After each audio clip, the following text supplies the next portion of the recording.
قانون ہے، لیکن کچھ دنوں سے مسلسل پاکستان میں ایک مرتبہ پھر مرزائی جو ہیں وہ ابھرنے کی یا دوبارہ ایک کاوش شروع کر رہے ہیں۔ ریسنٹلی ابھی کراچی میں فیصل کالونی میں وہاں ان کی ایک مسجد، وہ لوگ مسجد کہتے ہیں، ہم تو ان کو مسجد مبارک نام سے ہے عبادت گاہ ان کی۔ آئین میں وہ اپنی عبادت گاہ پر کوئی مینار وغیرہ نہیں بنا سکتے،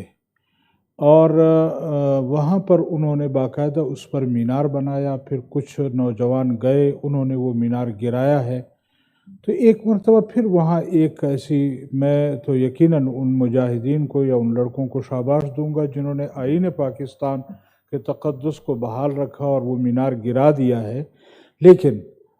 کیوں اس طرح ہو رہا ہے کہ ایک مرتبہ پھر جو ہے قادیانی یہاں سر اٹھانے کی کوشش کر رہے ہیں۔ میں مطالبہ کروں گا آج اس سیشن یا اس سینٹ کے اس سے کہ حکومت سندھ اور مرکزی حکومت اس پر خصوصی توجہ دے، اور ختم نبوت کا جو قانون ہے اس کے مطابق جو ہے ان لوگوں کے خلاف کارروائی ہونی چاہیے، اور ان کو پابند کیا جائے کہ وہ اپنی عبادت گاہوں کو